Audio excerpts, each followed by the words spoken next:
Now friends, let's start this project. So first we want to create our project directory.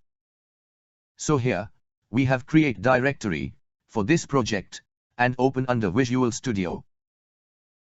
And under this directory, we have to first create new directory with name Backend. So under this directory, we will store Node.js code for Backend API operation. And after this, in project directory, we have create new directory with name called Frontend. Under this directory, we will create React.js front-end file. Now first we have to set up Node.js Express backend. So here in terminal, we have run this command. So now, we have comes into this backend directory, and now here in terminal, we have run this command.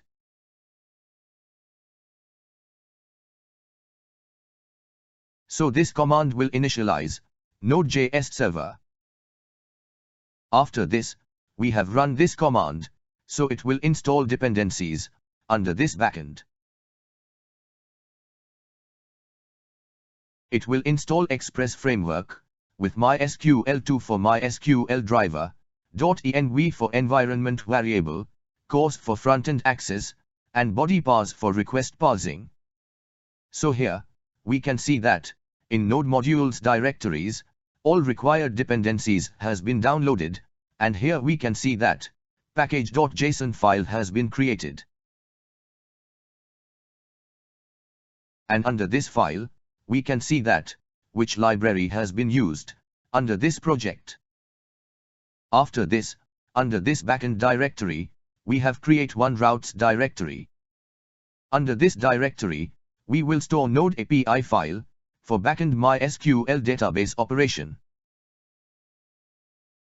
Next under this backend directory, we have create uploads directory, and under this directory, we will store uploaded file. Now under this backend directory, we have create new file, with name like index.js, and this is main backend server file. Under this file, we start by importing the Express framework, which is the foundation of our Node.js server. And here, Express framework simplifies creating web applications and API. Next, we import the course middleware.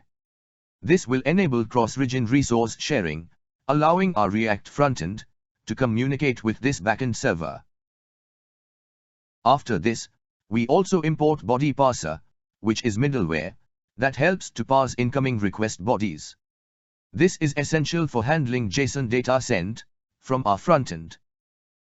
Then we import .env, a module that loads environment variables from an environment file. This helps to keep sensitive information like database credentials secure. Next we call the config method to load our environment variables. This should be done as early as possible in our application. Now we create an instance of the Express application. Here this app object will be used to configure our server routes and middleware. Next we add the course middleware to our application using app.use function. This will allow requests from different origins, which is necessary, since our React app will likely be running on a different port. After this, we add the body-parser middleware to handle JSON data. This will parse incoming JSON requests, and put the parsed data in the request.body. Now we define the port on which our server will run on. So here, we have set port to 5000, so our server will be use 5000 port number for run our backend application. Finally, we start the server and have it listen on the specified port.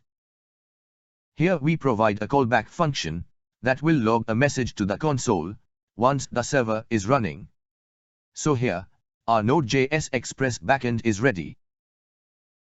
Now in terminal, here we have run this command.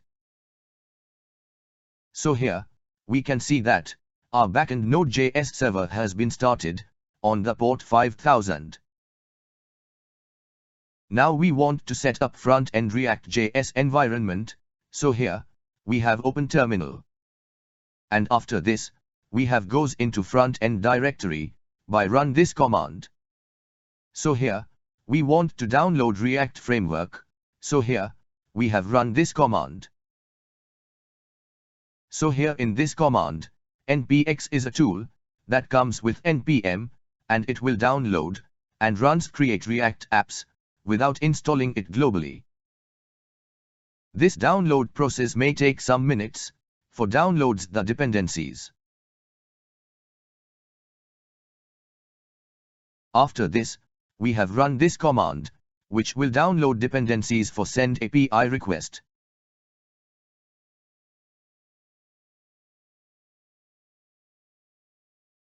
Now we have shown you directory structure of this React.js project. So here, in node module directory, all dependencies will be downloaded and installed under this directory. After this, here in public directory, there is one index.html file, which is main HTML file, where React mounts. Next in source directory, there is one app.js file, which is main React component, which is start editing here. After this, in source directory, there is one index.js file, which is entry point, that renders the app. Next here, we can see package.json file, and under this file, you can find list of dependencies and scripts. Now we want to run this React application, so for this, we have to run this command. So here, we can see that React application index page has been automatically opened in browser. So this way, we can run React application, and next we will show you database structure of this React point of sale application.